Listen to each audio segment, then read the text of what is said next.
Oh hey, just caught me in a bit of prep. I'm just dry roasting some cumin and coriander seeds here in preparation for making one of my favourite aromatic dishes, Thai green curry. And I'm making the paste from scratch. Now some may say that it's a bit of a labour of love, it takes a long time to do. But my argument is that the results are very much worth it. You get so much more flavour out of making something like this fresh. So, all these are dry roasting away and they're getting pretty close now. I want to tell you a little bit about my thoughts on green curry. So essentially you could kind of look at it like a pesto made up of green chilies, coriander and lime flavours. So I find the interesting thing about this is that you use almost the entirety of the coriander plant. You use its leaves, you use its seeds, and you use the stems and the rootstock. And this plant has a flavour palette that changes the entire length and including its seeds. Make it very interesting to work with. So what we're going to do is my usual that you might have seen in some of my other recipes of dry roasting the cumin and coriander until they're nice and crunchy, and then grinding them up in a mortar and pestle. So I'm going to carry on with this and I'll come back to you soon and tell you a bit more about Thai curry paste. Okay, this is looking just about done. So in here we've got our roasted cumin and coriander, and I've also put the white pepper in here, and we've ground this to a fine powder, as you can see. So I'll chuck this down for a minute and we can talk about what else we've got here. Now, I like to prepare all of my ingredients a little bit before I chuck them in the mortar and pestle. Now, by the way, this is your big important ingredient in making this dish. You must have a big solid mortar and pestle. It cannot be done without something substantial. Now, I looked around for a long time and most of these I saw started about the $50 mark and went up from there. And then one day I found this for $10 at the warehouse and did not let it go to waste. So you can find them cheap if you look around. Now, people ask, or might ask, why not just chuck this all in a blender? Wouldn't it turn out the same? And my response to that is, are fried eggs the same as poached eggs? Your fried eggs or poached eggs the same as scrambled eggs? How you prepare something really makes a difference. So if we don't want to blend it, what are we trying to get out of pounding away at it like this? What we're trying to get, aside from really infusing the flavors together, is to actually bash the essential oils out of all of our ingredients. So to this end, I've thought about this when I'm preparing them. So I've tried to prepare the woodier ingredients the most, because they'll maintain their oils and really take the most work when it comes to bashing. So I've done a bit more prep with them. Barely done anything to the leafy ingredients and just had a good think about the others. So what we've got here, now I won't go into the exact amounts because I can't remember them all, but they'll all be written down somewhere in this. We've got the kaffir lime leaves here, which I have ripped into small parts. We've got the shallots here, which I've just halved and then sliced thinly. Same with the garlic, sliced thinly and then just chopped up a little bit more. We've got the coriander, cumin and white pepper, as I said before. We've got some freshly ground turmeric over here.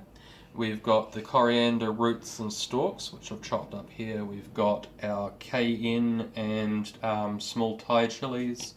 We've got our coriander and basil leaf.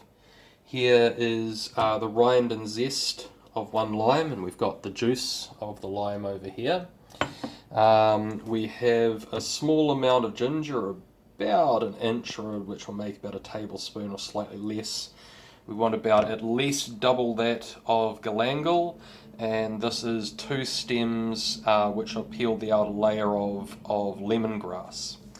Now, if you want to make an authentic Thai green curry paste, you have to use Thai herbs.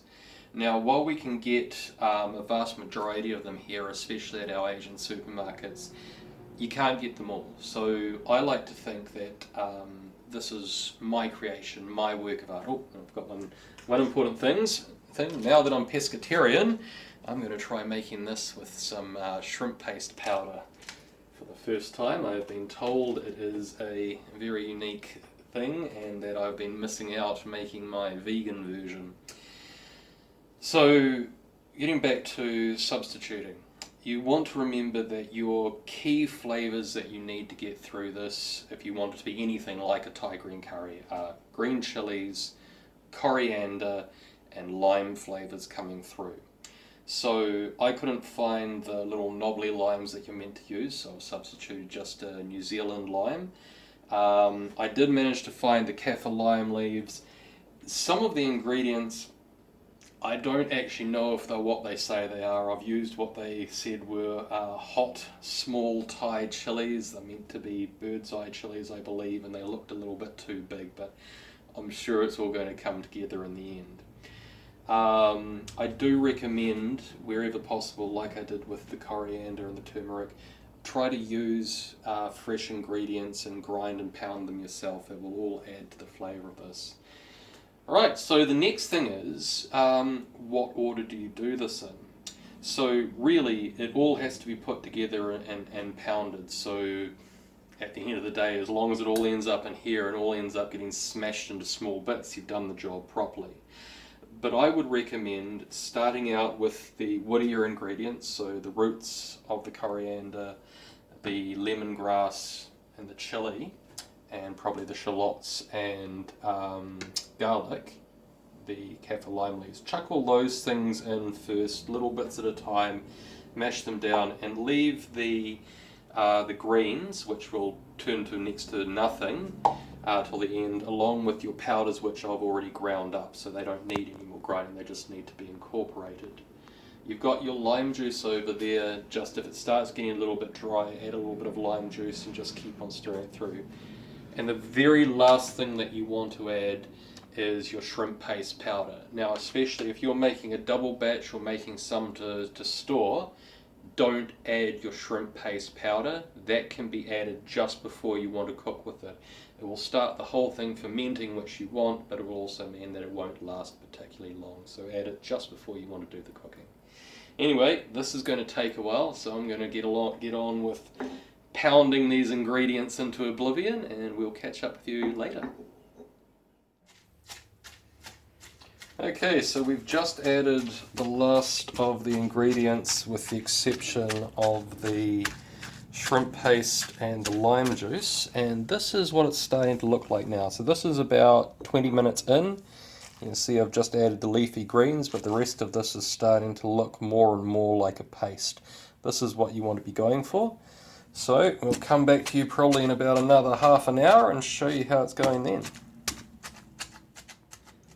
Finally, after about an hour and something of bashing away, we now have ourselves a Thai green curry paste.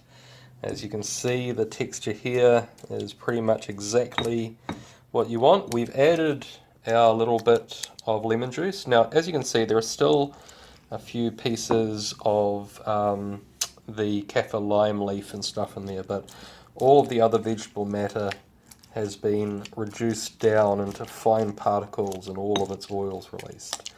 Now, the last thing that we have to do before we finish is to add the shrimp paste. Now, if you don't want to do this, you can stop here. It will not taste the same. It won't taste like a traditional Thai green curry paste. But up to this point, this is vegan, and if you want to go on and just add your coconut milk and your vegetables, you can make a vegan Thai green curry with this paste as it is. But as I have been told that I must try this at least once, I'm going to go ahead and add this foul-smelling brown shrimp matter. I'm getting nods from the cameraman with this. And we're going to incorporate this into our curry paste, and we are done. And I'll be coming back to you probably later today with a second part of this video of one way of making a curry out of this paste. So I'm going to get back to bashing, and we'll see you then.